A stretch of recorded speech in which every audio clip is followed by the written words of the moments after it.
Assalamualaikum warahmatullahi wabarakatuh. Perkenalkan, saya Dwi Novia Ramawati dengan NIM A1C12073 dari Prodi Pendidikan Kimia FKIP Universitas Jambi. Baiklah, tujuan dari pembuatan video ini yaitu untuk memenuhi tugas ujian akhir semester dari mata kuliah Kimia Bahan Alam. Baiklah, di sini saya akan membahas kimia bahan alam, yaitu alkaloid, dengan dosen pengampu yaitu Bapak Dr. Andes Harizon.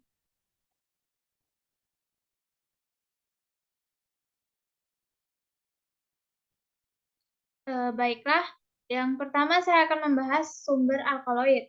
Alkaloid dihasilkan oleh banyak organisme, mulai dari bakteria, fungsi, jamur, tumbuhan, dan hewan. Ekstraksi secara kasar biasanya dengan mudah dapat dilakukan melalui teknik ekstraksi asam basa. Rasa pahit atau getir yang dirasakan lidah dapat disebabkan oleh alkaloid. Salah satu contoh tanaman alkaloid diarsipkan 2014, bulan 11, tanggal 1 di Wayback Magazine adalah pepaya yang merupakan penghasil papain.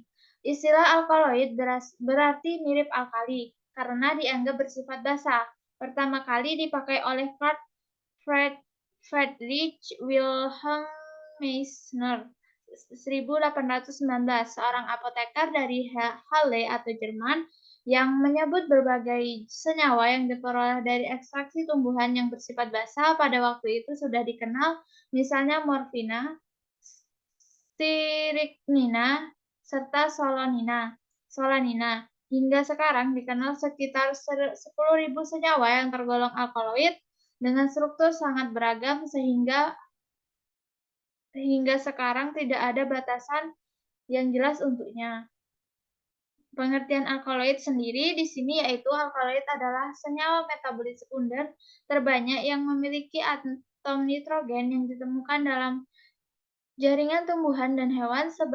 Sebagian besar senyawa alkaloid bersumber dari tumbuh-tumbuhan, terutama angiosperm. Lebih dari 20% spesies angiosperm mengandung alkaloid menurut jurnal Ningrum 2016.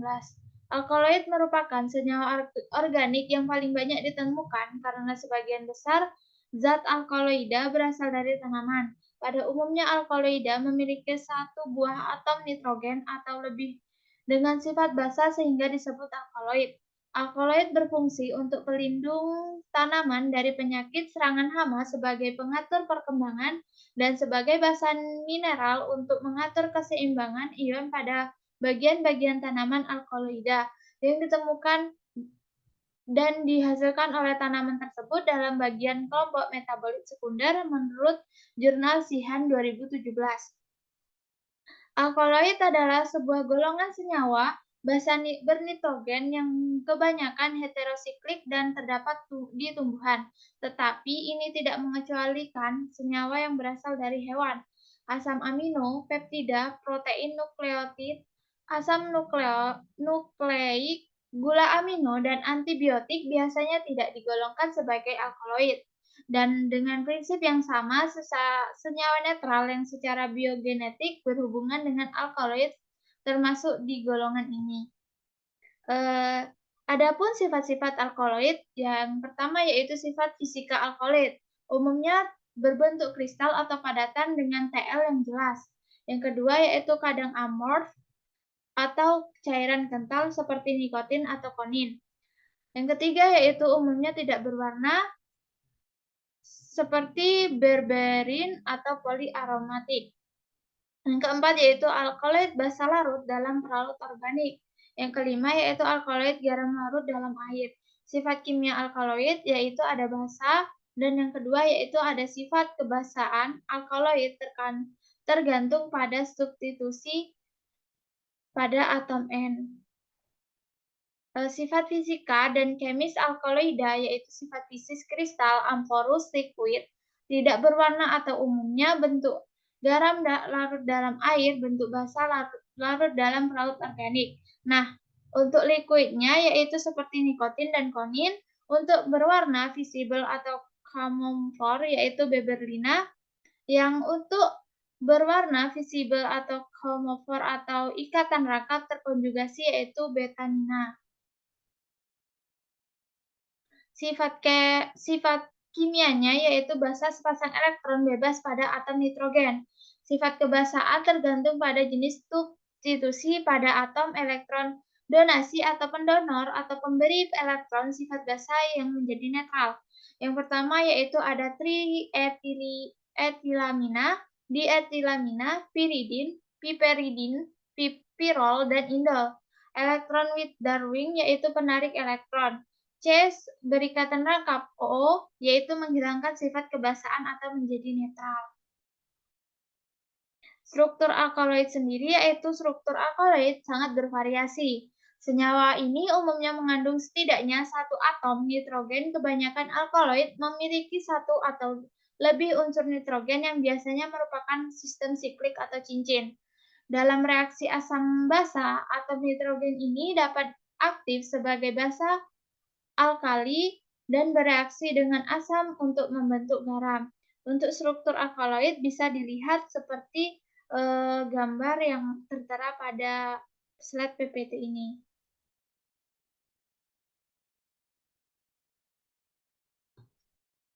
Selanjutnya yaitu ada klasifikasi alkaloid. Yang pertama yaitu alkaloid heterosiklis yang merupakan alkaloid yang atom nitrogennya berada dalam cincin heterosiklik. Alkaloid ini dibagi menjadi alkaloid chlorhydrin, alkaloid indol, alkaloid piperidin, alkaloid piridin, alkaloid propan, alkaloid histamin, imidazol dan guanidin, alkaloid isoquinolin, alkaloid quinolin, alkaloid akridin, alkaloid quinazolin, dan alkaloid izidin. Untuk strukturnya dalam alkaloid heterosiklis itu ada beberapa yang tertera dalam PPT ini yaitu ada struktur piperidin, piridin, indol, dan isoquinolina. Selanjutnya yaitu dalam klasifikasi alkaloid yang kedua yaitu ada alkaloid dengan nitrogen eksosiklis dan amina alifatis seperti efedrin yang mengandung satu atau lebih cincin karbon dengan atom nitrogen pada salah satu atom karbon pada rantai samping. Untuk strukturnya eferidina yaitu dapat dilihat pada slide ini. Dan alkaloid putresin yaitu spermin dan spermidin, misalnya pausina, mempunyai dua cincin karbon dengan 4 atom nitrogen. Untuk strukturnya itu bisa dilihat pada slide PPT ini. Selanjutnya yaitu ada alkaloid peptida, merupakan alkaloid yang mengandung ikatan peptida.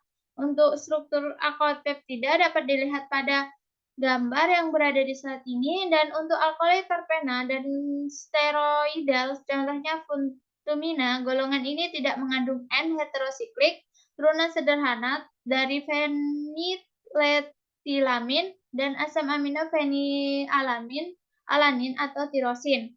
Untuk struktur funtumina itu dapat dilihat pada slide PPT ini.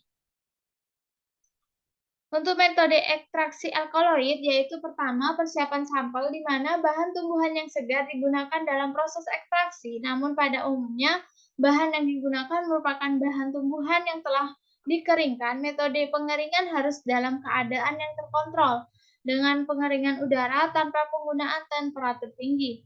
Bahan tumbuhan kering ini dapat disimpan dalam jangka waktu yang lama. Sampel tumbuhan dapat digiling menjadi bentuk serbuk kering untuk dapat memperoleh kontak efektif yang maksimum antara pelarut dengan alkaloid dalam jaringan tumbuhan. Untuk tumbuhan yang memiliki kandungan minyak dan lemak seperti biji dan kernel, maka komponen kimia non-alkaloid ini harus dihilangkan dengan ekstraksi soklet dengan pelarut nonpolar yang sesuai seperti N-heksana dan petroleum ether. Yang kedua yaitu pemilihan pelarut. Pelarut memiliki peran yang sangat penting dalam langkah ekstraksi dan pemilihan tergantung pada jenis bahan tumbuhan. Secara umum, alkohol, etil asetat, kloroform, dan air digunakan sebagai pelarut. Alkohol digunakan dalam tahap pre-treatment untuk menghilangkan kandungan klorofil dan impurities, pelarut hanya memiliki sifat tertentu seperti toksisitas yang rendah, mudah penggunaan dan penyimpanannya, dan inert. Pelarut yang baik harus memiliki sifat-sifat berikut.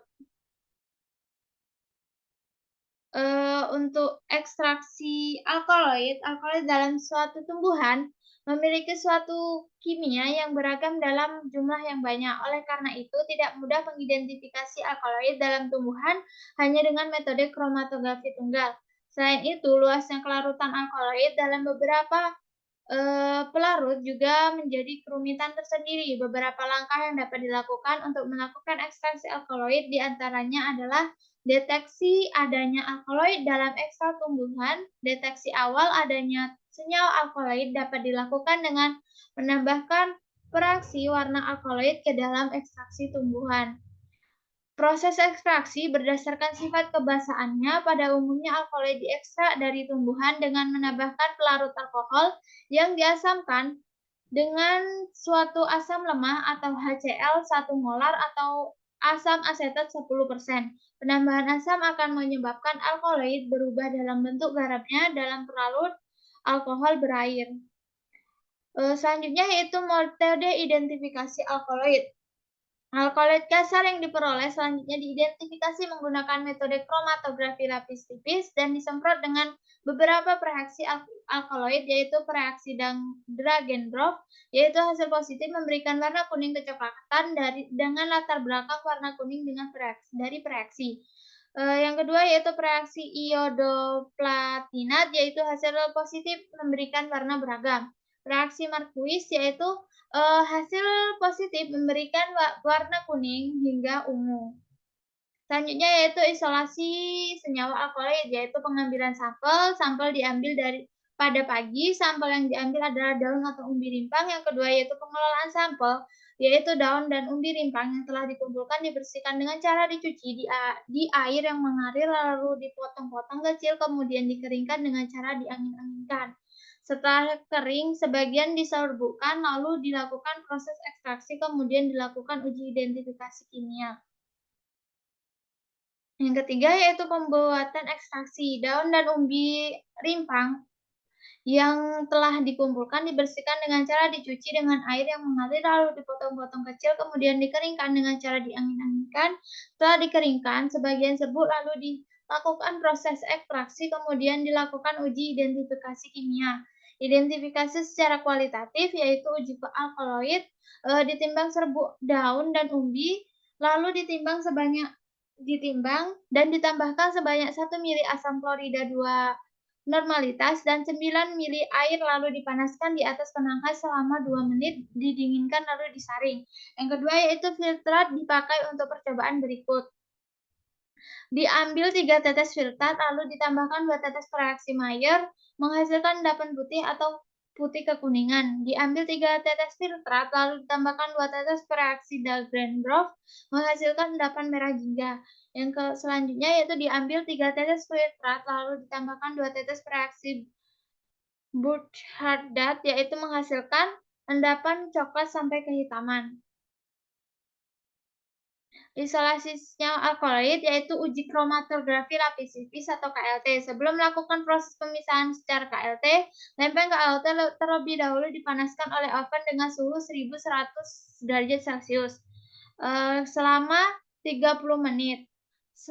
Ekstrak metanol, daun dan umbi rimpang disuspensikan dengan peraut metanol. Setelah itu ditotol pada lempeng KLT yang sudah diberi garis batas elusi. Identifikasi dengan metode kromatografi lapis tipis menggunakan eluen etil asetat N-heksan 7:3. Setelah itu eluen dijenuhkan dalam chamber dengan menggunakan kertas saring. Selanjutnya, lempeng KLT yang telah ditotol dengan ekstrak dimasukkan ke dalam chamber dan kemudian dielusi. Pengamatan terhadap penampakan noda dilakukan dengan menggunakan sinar UV 254 nm, kemudian dideteksi bercak dengan menyemprotkan reaksi Dragendorf, lalu dihitung harga RF-nya. Selanjutnya yaitu ada biosintesis alkaloid. Kebanyakan alkaloid yang berasal dari biosintesis ornitin, lisin, asam nikotinat, asam antranilat, fenilalanin, tirosin, dan triptofan dalam beberapa kelompok, namun sumber nitrogen tidak berasal dari asam amino. Untuk biosintesisnya dapat dilihat pada slide berikut. Selanjutnya yaitu reaksi kimia tertentu yang umum untuk formasi berbagai jenis alkaloid. Di antaranya adalah dekarbosilasi, formasi skip-base, kondensasi Mannix, dan kondensasi iminoaldol. Pembentukan skip-base dapat terjadi antara amina dan senyawa karbonil yang untuk menghasilkan sistem imina. Dalam kondensasi Mannix, sistem CN dihasilkan dengan penambahan karbanion ke basis skip sehingga terbentuklah formasi skip base atau kondensasi Mannix yang seperti untuk biosintesisnya itu bisa dilihat pada slide yang ada di PPT ini. Selanjutnya yaitu kondensasi keton atau aldehida dengan amina dua-duanya merupakan berpartisipasi amina primer dan sekunder. Kondensasi aldol dan aldol antara senyawa yang mengandung gugus amino juga sering terjadi. Beberapa reaksi umum dalam pembentukan formasi alkaloid asam amino, alfa amino dikonversi membentuk alfa keto asam dengan salah satu reaksi yang membentuk senyawa bentuk vitamin B6. Piridosal atau 5-fosfat koenzim yang paling mendasar dalam metabolisme asam amino. Senyawa ini ada dalam dua bentuk biologis aktif, piridosal 5-fosfat dan pirodasmin 5-fosfat. Reaktivitasi dari koenzim dipengaruhi oleh pembalikan sederhana urutan asam amino disebut transaminasi. Dalam kasus lain, asam alfa keto yang diubah menjadi asam amino, reaksi asam amino untuk menghasilkan asam keto dengan flavin adenin dinukleotida atau FAD yang terjadi pada hewan dan mikroorganisme biasanya penting dalam pembentukan alkaloida. Biosintesis alkaloida yang selanjutnya yaitu reaksi sekunder lain seperti metilasi dari atom oksigen menghasilkan gugus metoksil dan metilasi nitrogen menghasilkan gugus N-metil ataupun gugus amina. Keberagaman struktur alkaloid disebabkan oleh keterlibatan fragmen-fragmen kecil yang berasal dari jalur mevalonat, fenipropanoid, dan poliasetat. Dalam biosintesis higin pertama terjadi oksidasi pada gugus amina yang diikuti oleh reaksi Mannix yang menghasilkan tropinon. Selanjutnya terjadi reduksi dan esterifikasi menghasilkan yang pertama yaitu sintesis benzilosquinolin dimulai dengan 2 molekul tirosin seperti pada gambar yang tertera pada PPT. Yang kedua yaitu 2 cincin tirosin mengalami kondensasi dan membentuk struktur dasar dari morfin skema lanjutan pembentukan alkaloid dengan prekursor tirosin. Untuk gambarnya itu dapat dilihat pada slide PPT ini dan ringkasan jalur biosintesis dari L-tirosin ke morfin menunjukkan alkaloid isoquinolin, S-norlaudanosolin, perubahan konfigurasi dari S ke R, retikulin, dan terbagi atas 2 jalur dari tebain dan morfin. Selanjutnya yaitu bioaktivitas alkaloid. Nah, di sini saya mengambil bioaktivitasnya yaitu dari jurnal MIPA yang berjudul Isolasi, Identifikasi, dan Uji Aktivitas Antibakteri Senyawa Alkaloid pada Daun Pepaya. Untuk uji aktivitas antibakteri ini, media nutrin agar atau NA yang digunakan sebagai media pertumbuhan bakteri disediakan dengan cara memanaskan NA, kemudian dituangkan ke dalam cawan Petri steril secara aseptis. Bakteri ditanam pada media NA dengan cara memasukkan 1 ml biakan bakteri hasil pengenceran ke dalam media NA, kemudian digoyangkan hingga homogen. Paper dish dicelupkan dalam ekstrak etanol, daun pepaya, isolat alkaloid, hand sanitizer, sebagai kontrol positif dan kloroform sebagai kontrol negatif selama 1 jam agar meresap ke dalam paper dish tersebut, kemudian diangin-anginkan lalu diletakkan pada media nutrien yang telah dinamai bakteri. Ditanami bakteri. Cairan Petri yang berisi pemilihan bakteri diinkubasi dan diukur daerah hambat pertumbuhan bakteri di sekitar paper dish. Pada hari pertama dan hari kelima dilanjutkan dengan menghitung luas daerah hambat atau zona benihnya. Selanjutnya yaitu alkaloid memiliki kemampuan sebagai antibakteri dan mekanisme penghambat dengan cara mengganggu komponen penyusun peptidoglikan pada sel bakteri sehingga lapisan dinding sel tidak terbentuk secara utuh dan menyebabkan kematian sel tersebut. Antibakteri pada proses inkubasi 5 kali 24 jam untuk mendapatkan membunuh mikroorganisme, bahan uji harus masuk ke dalam sel melalui dinding sel. Kemudian jenis mikroorganisme uji tersebut memiliki komposisi dinding sel yang berbeda. Dinding sel S. aureus yang merupakan kelompok bakteri gram positif memiliki struktur dengan sedikit lipid, sedang pada E. coli yang merupakan bakteri gram negatif relatif lebih banyak mengandung lipid. Senyawa steroid mudah larut dalam lipid sehingga menyebabkan ekstrak etanol daun pepaya lebih besar menghambat bakteri dibandingkan isolat alkaloid. Karena pada ekstrak etanol daun pepaya terdapat bermacam-macam senyawa yang bisa bersama-sama menghambat bakteri, sehingga daya hambat bakterinya lebih besar dibandingkan isolat alkaloid. Untuk hasil bioaktivitas alkaloid pada jurnal ini dapat dilihat pada gambar berikut, yaitu yang gambar A merupakan hasil uji aktivitas antibakteri pada bakteri Escherichia coli, dan untuk yang gambar B yaitu hasil uji aktivitas antibakteri pada Staphylococcus aureus pada inkubasi 5 kali 24 jam.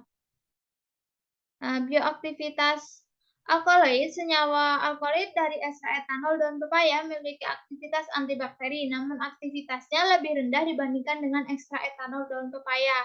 Alkaloid memiliki efek farmakologi pada manusia dan hewan sebagai zat antibakteri. Hal ini disebabkan karena alkaloid mempunyai kemampuan dalam menghambat kerja enzim untuk mensintesis protein bakteri.